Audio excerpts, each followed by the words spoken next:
Do you think just wearing helmet can save your life from road accidents? Hello everyone, this is Arif Khan and today we are going to talk about the real reason why road accidents happen more than we think. In today's episode, we have our guest Naresh Raghavan sir. He is a mechanical engineer and has done his MBA from USA. He has worked in software industry in USA and returned to Hyderabad to promote road safety. He has co-authored several driving books which are available on Amazon. He has driven in 9 different countries and has wide variety of driving experience. He is certified in defensive driving from USA. He also has driver's license from India, USA and Dubai. Please welcome our guest Naresh Raghavan sir. Hello sir, welcome to the podcast. Thank you very much for having me. Why do so many new drivers lack in basic skills of driving? That's a good question. So basically, there are two aspects of driving, right? Let's say you take a motorcycle. So the first thing is you learn how to use the clutch and the gears and, how you maneuver the brakes and everything. So that's called motor skills. That's only one half. The second half is how do you drive on a road? There are so many set of rules. And that rules have to be obeyed by every other person on the road. Only then we can all drive safely. If people don't know the rules, then you're going to end up having accidents. And the problem in our country as a whole is that nobody is really taught any rules. People are just tested based on a ground and they make a circle or 8 or something and then they issue the license. Even the written test is not so robust. So lack of awareness of rules and defensive driving is the reason why our roads are so bad, traffic is so bad. With all your experience of writing 7 books on road safety, what is the biggest gap do you think in road safety? Well, as you know, going back to your first question, the biggest gap is that people are not aware that there are so many rules, first of all. Because what's happened is that, many of us learned driving and then got the license easily. Even our fathers got the license easily. Mm-hmm. Their fathers also got the license easily. Yeah. So we have this whole gap of maybe 50, 60, 70 years where everybody has been driving without having a proper manual and a proper set of rules to learn from. So it's mostly on word of mouth. We've learned a few things and that is not sufficient. We need to have a more robust driver education program for the country. Do you think 15 minutes driving test is enough for testing the ability of the driver in unexpected situations? So first of all, we need to understand that there is no road test in India. Okay? Mm-hmm. We only have a ground test. So in a ground test, again, what it goes back is you measure people's motor skills. Can he balance the vehicle? Can he change gears? Can he turn the car or motorcycle? That's all our RTS test. He does an 8 or something like that, a circle, and then pass. Unfortunately, that doesn't at all determine if the person knows the rules. What's the courtesy on the road? So we need to have at least a 15-minute, I would say, let's start with at least a 15-minute road test, wherein the person who's in, testing should sit behind the motorcyclist. In a car, it's easy. You can sit on the side. So you sit behind the motorcyclist and you have a dash cam. Mm-hmm. So we know for sure how this person is driving. It's documented. It's not that arbitrary you fail someone or pass someone, right? Yeah. So they sit at the back and then they go on the road and then the person who is testing asks the driver to do certain things. Okay, change to right lane. Make a left turn there. Okay, make a U-turn there. So he sees how this person is driving on the road. Is he using the mirror? Is he using the indicator? Is he honking too much? Is he going too fast? Going too slow? These are all the things that you actually measure. And based on that, you pass or fail a person. Do you think we should make the driving test even more tougher to understand, to make them understand the rules exactly? 100%. Right now, a driver's license is issued like a cinema ticket or something. That's not the way it should be at all. There is no value for it. There is no respect for it. So that translates into driving style. So I'll just give you an example. For instance, when I got my driver's license in Dubai, this is in 1996 when I was working there for Citibank. So first I apply for a driver's license, and then they give me the first test date for a written test 3 months later. So first of all, you wait for 3 months, then you go for the test, and then you take the computer test. And it's a tricky test. Well, I passed it. Then they said, next, 3 months later, you come back to do a parallel parking test. So 3 months later, I go back. Okay. And then they give you a vehicle, and then you have to parallel park into a gap.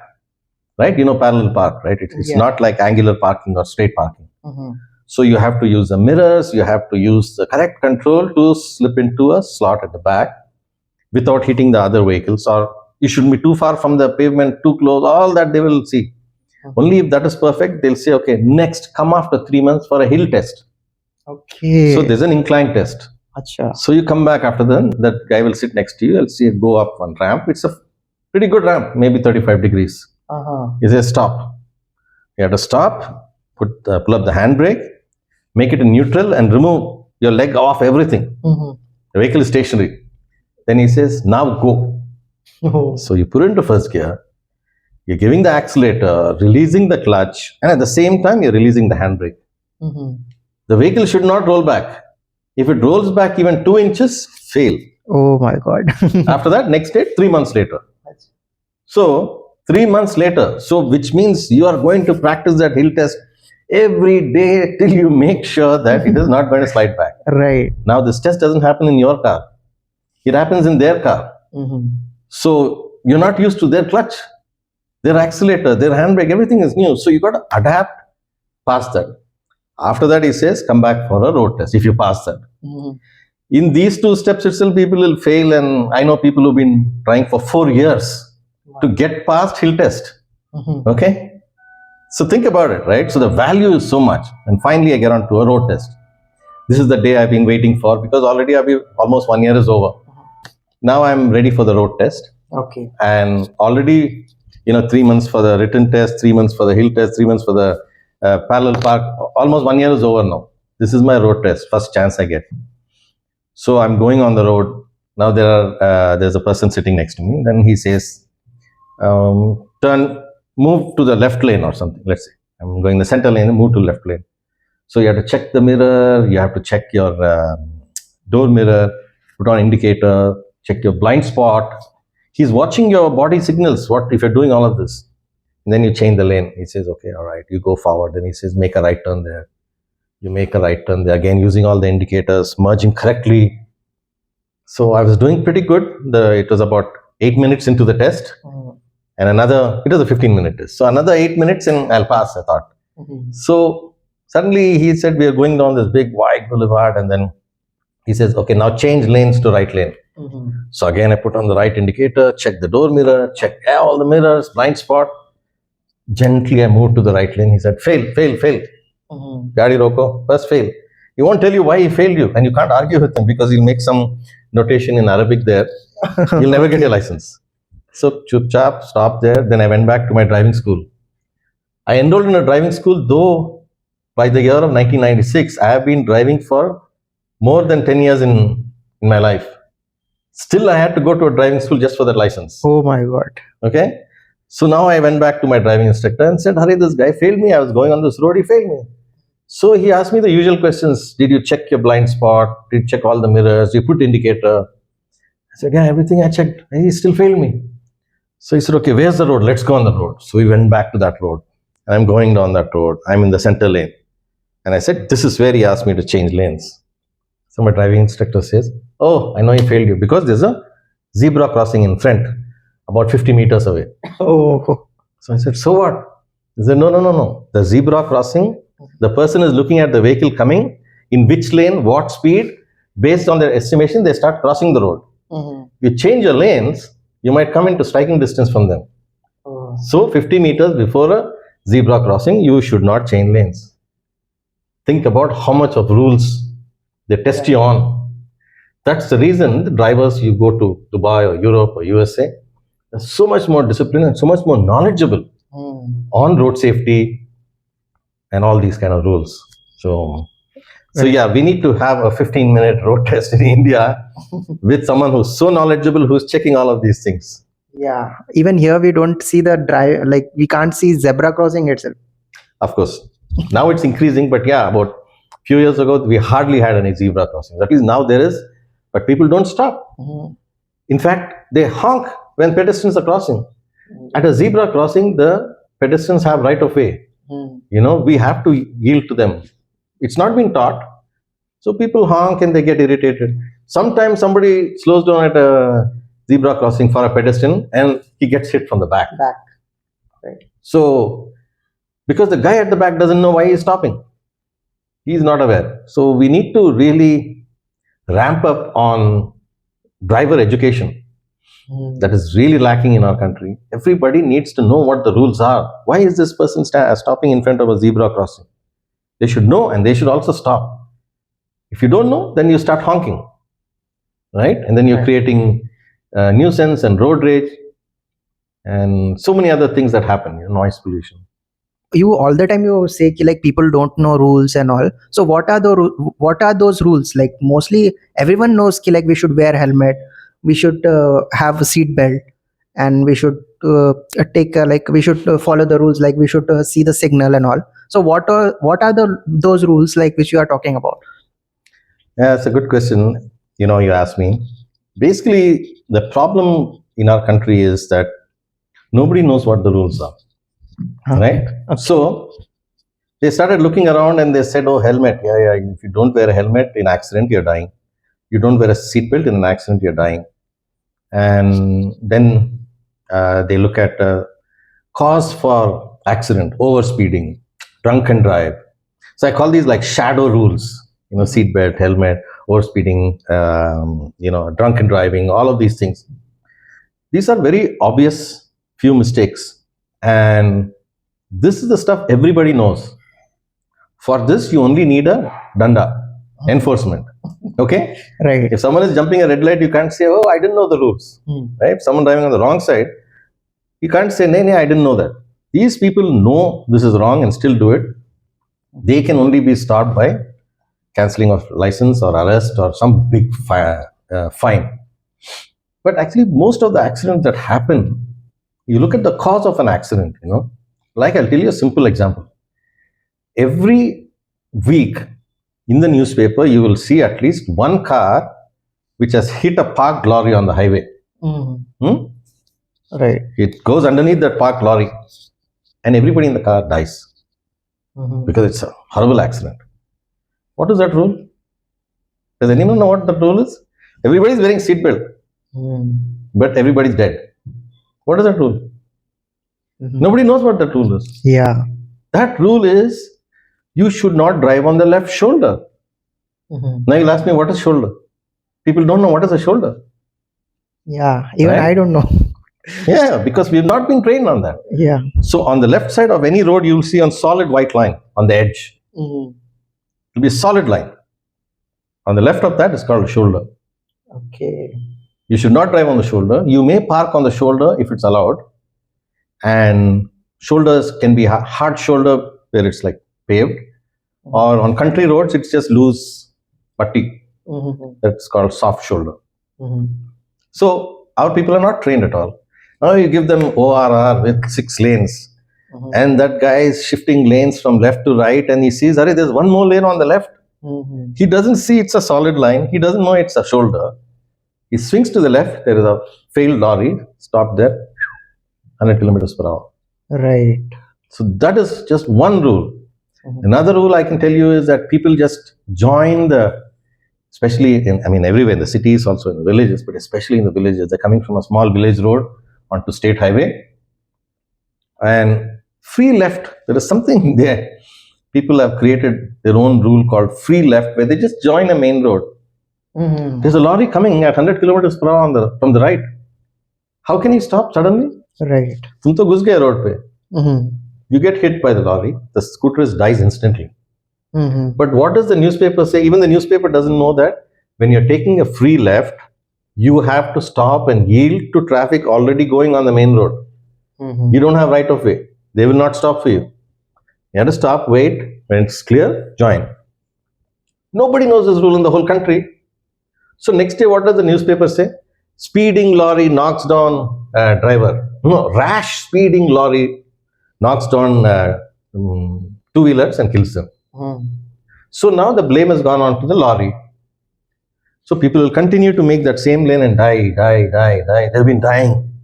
Nobody has told the guy that, boss, it's your fault. You should not join the main road without yielding to traffic already on the main road. Nobody has told the two-wheeler people this. So still people go onto the free left and die. This is the rule. Right. So like that, there are some 45 rules while overtaking. You need something called zone of vision. Okay. Okay, zone of vision means what can you see, right? Let's suppose you're going on a small state highway, not Uvara. Small state highway, there are only two lanes. One for going, one for coming. There's a big lorry in front of you. You can't see what's coming from the other side. So when you're trying to overtake, you have to fall back behind the lorry and just see. Jaan ke dekhna are clear hai. Then you start overtaking.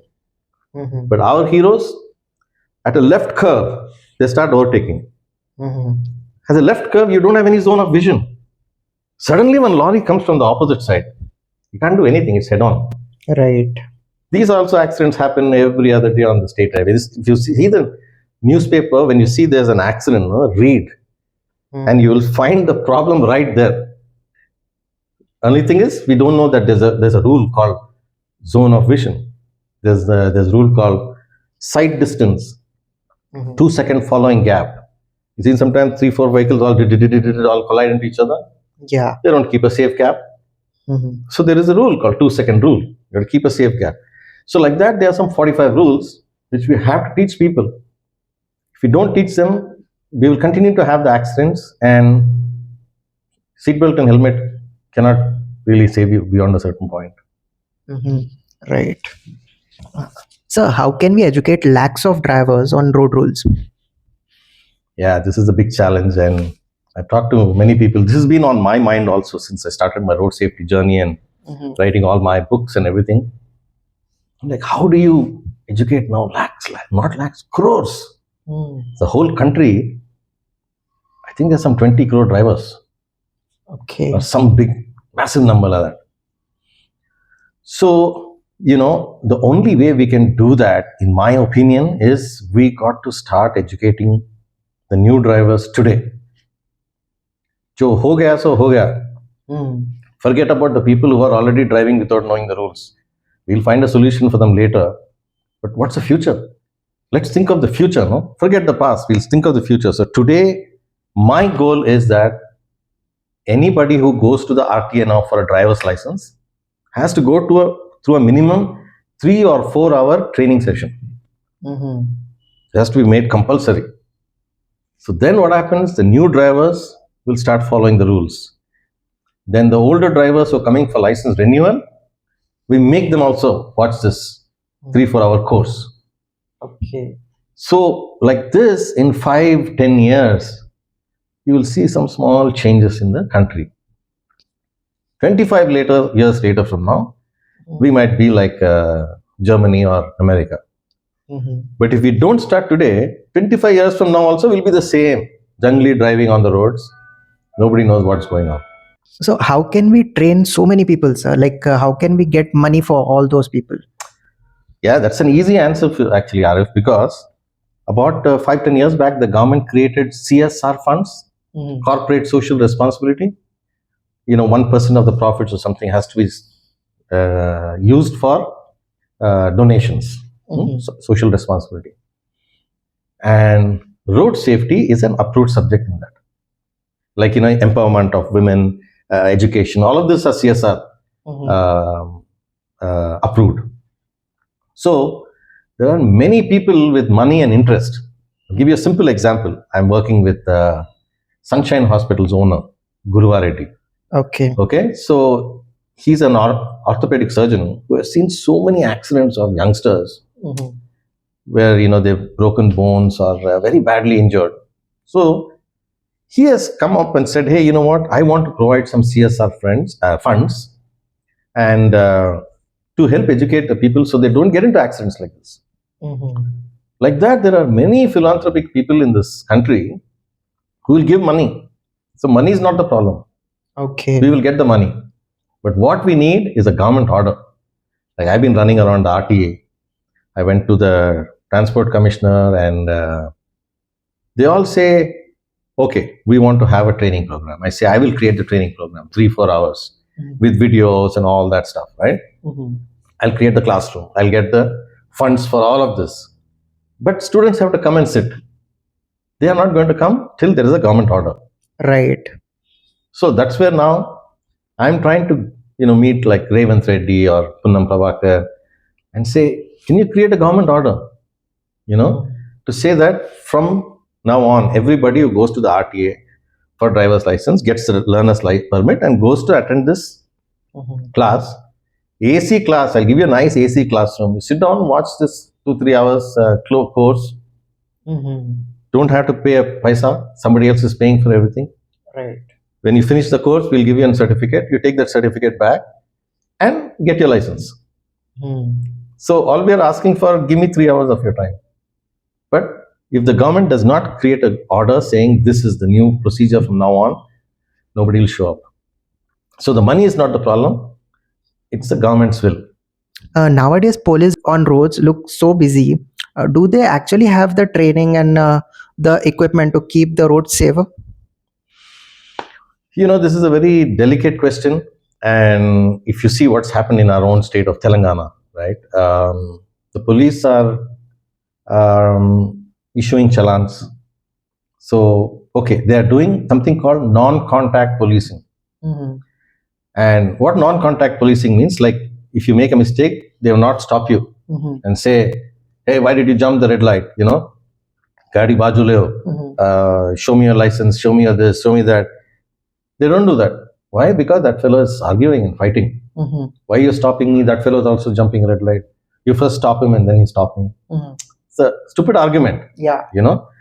We are trying to catch as many people as we can. We caught you. You broke the law. That's most important. But people argue. Yeah. So because of this constant arguments, and there was also a few years ago, somebody started fighting and our policemen don't have sticks or guns like US. US में तो gun लेके sir on the floor right now, okay, handcuff करके jail में डाल देता immediately. Right. Resisting a police officer is a big offense in the US. You try to argue and fight with the police officer, he'll taser you right there, and he'll handcuff you, and then you go into jail, at least for 24 hours. Here, our people don't have any such tools. That's why people are arguing, fighting, So they may do non-contact policing, and they make the challans. After the challans, people don't pay the challans. And then recently, the government has waived off 90% of challans. Right. So this is like, why will someone follow the rules? Yeah. We can't blame the police. We have to look at the whole system. Our whole system is wrong. Sometimes they'll also use political influence. If they get caught. Yeah, that's of course that. So I think what is happening is that the public doesn't want to follow the rules. Realistically speaking, this is my assessment. Not everybody. There is a small 20% or 10% of the people who are like repeat offenders. They don't want to follow the rules. And the police need to be empowered. Okay, we need to have patrol cars like US and foreign countries, where if someone is breaking a rule, they should give chase. And we have motorcycles with all those sirens I've seen, never deployed, never used. So that's why you're saying the police is sitting at a signal with a camera, and unka saamne se koi signal jump karega. They don't get stopped because of this problem. So that fellow doesn't have any respect for the police also. Like in US, you are trying to break a rule and you see a police there, like, oh my God, this guy is going to catch me. When he catches you, what does he do? Let's tell you, he's not going to beat you in the US. It's just a law. The process of the law is like you're overspeeding. The siren lights at the back, you have to pull over to the side. That guy will come, he'll say, give me your license, give me your registration. And then he'll say, do you know why I stopped you? He'll always ask that. And everybody lie and say, I don't know, officer, why you stopped me. He says, I stopped you because I clocked you, 10 miles over the speed limit or something like that. Then he'll go and sit in his car and he'll go through all your records on the computer. He'll make you wait. He can do the check in 2 minutes. But he'll just sit there. He'll take his time. So you're sitting there and all the other public is going around and then they're looking at Kone bhai, pakada gaya. And let's say you're a respectable person, a businessman, some big guy. You're feeling so ashamed. No, everybody's looking, Kone ye pakada gaya, and what is the offense he did? What if your children are going by the road and they say, Arey, daddy ko pakad liye. Yeah, he made broke some rule. Let's suppose you are a big manager in a company. Your employees say, Arey, I saw my senior manager boss, he was caught by the police. It's a shame, public shame. Yeah. So after that, 20, 30 minutes ke baad, that guy will come and give you one challan and say, don't speak against sir bolta. Utna hi. So it's not that he's fighting you, beating you, kuch bhi nahi hai. So already now you lost half an hour of time. So why did you speed? You are speeding because you can get somewhere faster. Now you lost half an hour of your time. Embarrassment, and you're ashamed. Now, second thing, it's $100 fine. You pay the $100. You're rich. But they have point system. So you lose some 2-3 points depending on the nature of the offense. Right. And after your points go up to say 10, 12 or something, your insurance spikes up. Okay. Let's say you have a car, you're paying $100 per month insurance. If your points go up too much, or if you caught drunken driving, for instance, your license is gone. Okay. Permanently gone. And not only that, it goes on your credit history that this person has a drinking and driving. They won't even give you a credit card. Oh, okay. They won't give you jobs. You go for a job, they'll do credit check, no? Oh, you have a DUI. Good Lord, nobody's going to hire you. Why? Because it's considered that you are so, you're so irresponsible. You are drinking and driving where you are a big hazard to other people on the road. You're a danger to society. Right. I don't want to hire you, boss. Let's say I'm hiring you as a salesman for my computer company. How do I know you're reliable? You're not reliable. Tu to pee ke chala raha yaar. So no, I will not hire you. So your life goes down the tube. For instance, if you get caught in drinking and driving, your whole life goes very badly after that. So that's the fear we need to establish here also, where when someone sees a traffic cop, that guy should feel that little fear. Oh shit, what am I doing? I used to feel that when I was a kid in Secunderabad. This is like I'm talking about 1980s. When I first started driving, when I had a TVS 50. I was like 16 years old and I was driving. So whenever I come to a junction and stop, I'd feel nervous if there's a traffic police there. I got one stop by a traffic police. They'd come here. Oh my God, I was so terrified.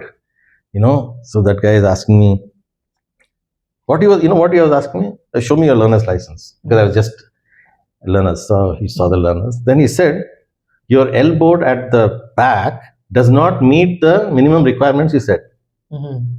I said, what do you mean? He said, no, it has to be at least so much, 6 inches long and 4 inches wide. Okay. He said, it is not so. Bahut chota hai. He let me go with a warning. Acha. But that's the amount of fear that people had for the police, and that's the amount of knowledge the policemen also had about the rules. Right. To be able to enforce it. Now you think any people drive without even an elbow. Learners. Yeah. So yeah, I think, to come to your question, I know long answer, but to answer your question, the police needs to be more empowered and there will be a backlash from the public. But the government has to be really bold and say, boss, this is for your safety. Right. We are making all these rules strict for your safety, for your children's safety, for the safety of your family. If you're saying, I don't want challans, I want to be driving on the wrong side, I want to do anything I want, then there's the consequences to it. So the public also has to support on this whole endeavor by the government to say, let's make traffic rules strict. Right. So, one more thing, like you're talking about policemen at intersections. We talked about non-contact policing. Mhm. So, non-contact policing is okay if someone is not wearing helmet, not wearing seatbelt. Okay, we send them a challan later because not wearing seatbelt is my own danger.